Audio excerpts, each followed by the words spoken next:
করছেন না। আমি মমতা ব্যানার্জিকে চ্যালেঞ্জ জানাচ্ছি, মমতা ব্যানার্জি এই কমিশন বসিয়ে দেখেন, এই যে অন্য ভাষার লোকের বা ভারতবর্ষের মানুষের জন্য উনি পশ্চিমবাংলা থেকে তাড়িয়ে দেবেন, এই যে উনার যে বক্তব্য, এটা একটা সাংবিধানিক পদে বসে উনি এই ধরনের কথা বলছেন বাংলাদেশি রোহিঙ্গা আর পাকিস্তানি লোকেদের সাপোর্ট করার জন্য। উনি কি ভাবছেন পশ্চিমবাংলা বাঙালি ওনার গোলাম আছে, উনি যা বলবেন তাই শুনবে?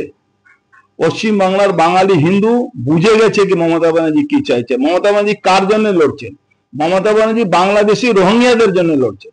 মমতা ব্যানার্জি বাংলাদেশের অনুপ্রবেশকারী যারা মুসলমান আছে তাদের জন্য লড়ছেন। ভারতবর্ষের আইনে সিএ করে দেওয়া হয়েছে, যেখানে স্পষ্ট বার্তা দেওয়া আছে কি কোন হিন্দু, বৌদ্ধিস্ট, জৈন, খ্রিস্টান যারা পাকিস্তান, বাংলাদেশ, আফগানিস্তান থেকে আসবে তাদেরকে ভারতীয় নাগরিকতা দেওয়া হবে।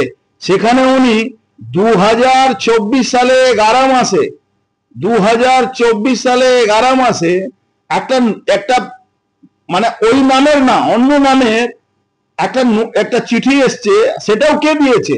থানায় এসে ওই কুচবিহারে একজন মহিলাকে কালকে উনি যেটা পেশ করেছেন সেটা 2024 সালে 11 মাসে দিয়েছে, আর থানা ওকে নোটিশও দিচ্ছে না, ওর নামটাও নেই, ওটা ওর নাম সঙ্গে মিলছে একটা নোটিশ, ফলস নোটিশ।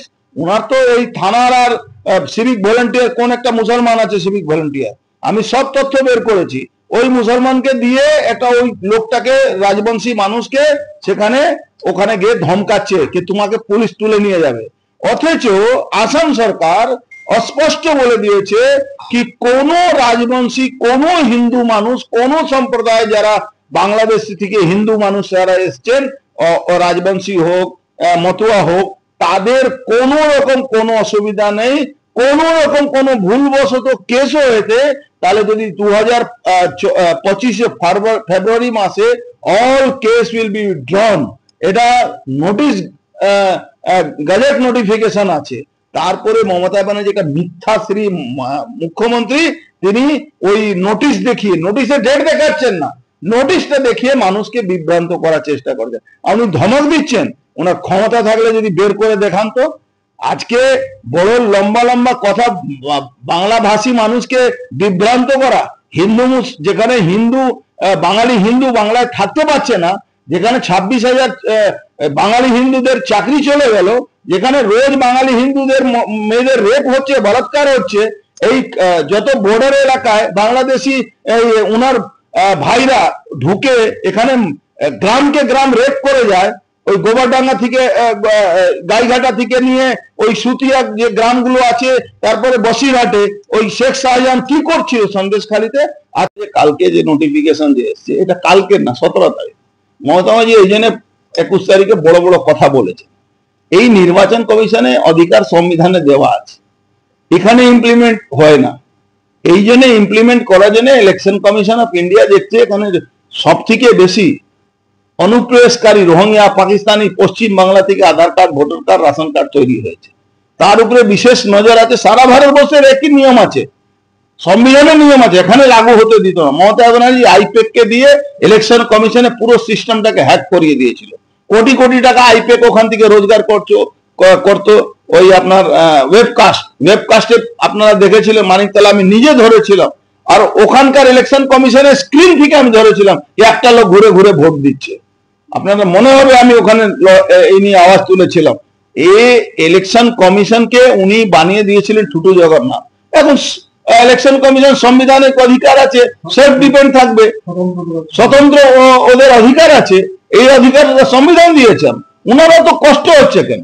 ওই কি কষ্ট উনার কষ্ট একটাই, রোহিঙ্গারা, পাকিস্তানিরা, বাংলাদেশি অনুপ্রবেশকারী মুসলমানরা পশ্চিম বাংলা থাকতে পারবেন। আরে ভাই, আমাদের দেশে আমরাই আইন পাস করেছি সিএ, যেখানে বাঙালি হিন্দু, বৌদ্ধিস্ট, খ্রিস্টান, জৈন এদের জন্য তো আমরা সিএ করে দিয়েছি, এখানে তো কোনো এ নেই।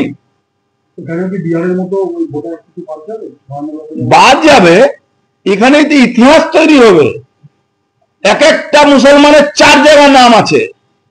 আমাদের ব্যারেকপুরে আপনি ঢুকবেন মুসলিম এলাকাতে, এক একজনের 4টে বুথে 4টে নাম আছে, একই লোক, একই বিধানসভার মধ্যে। এই তো আমরা ওই ধরেছি আপনার ইলেকশন কমিশনকে জানিয়েছিলাম আপনার ওই বীজপুরে একজন কাউন্সিলরের বর না কাউন্সিলর আছে না বাবা আছে, তার 2 জায়গা নাম আছে, সব দিয়েছি তো আমরা। বিহারে 52 লাখ হবে না, ওরা আরো বাড়বে, আমরা আবার কিছু নেই, এখানে 1 কোটি উপরে আছে। বাঙালি প্রেমী হয়ে গেছেন, আজকে বাঙালিরা বুঝে গেছেন, বাঙালি হিন্দুরা বুঝে গেছেন কি মমতা ব্যানার্জি মিথ্যাবাদী, আর মিথ্যা বলে আজকে উনি এই প্রতিশ্রুতিগুলো মানুষকে দিচ্ছেন। কেন 10 মিনিট কেন হিন্দিতে ভাষণ দিতে হলো?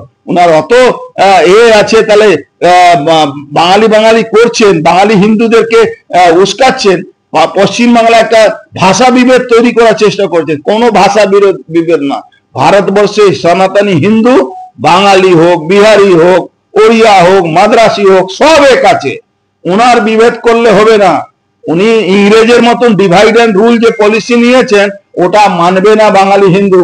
বাঙালি হিন্দু বুঝে গেছে মমতা ব্যানার্জি এই জোহঙ্গিয়ার পাকিস্তানি বাংলাদেশি অনুপ্রবেশকারীদের খালা ফুফু আছেন, উনি ওদেরকে বাঁচাবার জন্য এই গল্প সাজাচ্ছেন।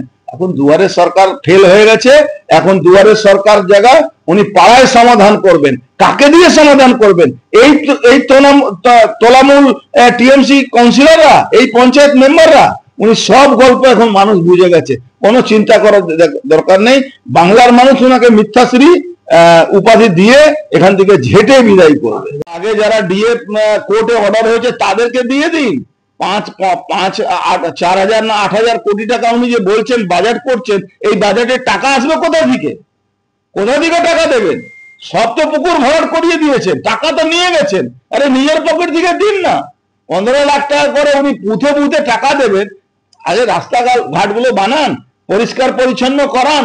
যদি কেন্দ্র সরকার টাকা না দেয় পরিষ্কার পরিচ্ছন্ন হবে না বাংলায়, না কোনো সিওরেজ লাইন ঠিক হবে, না কোনো সিওরেজ নতুন হবে, না গঙ্গা ওই জল কল যাবে বাড়ি বাড়িতে। এখন উনার লোকেরা বাড়িতে কল দেওয়ার জন্য পয়সা নেয়, মিউনিসিপ্যালিটিতে চলে যান। আজকে মিউনিসিপ্যালিটি আয় কমে গেছে, আজকে মিউটেশন হয় না, আজকে আপনার হয় না, প্ল্যান স্যাংশন হয় না। উনি পাড়ায় সমাধান করছেন, পাড়ায় সমাধান করলে জুতো পেটা করবে পশ্চিমবাংলার মানুষ ওনার পাড়ায় গিয়ে।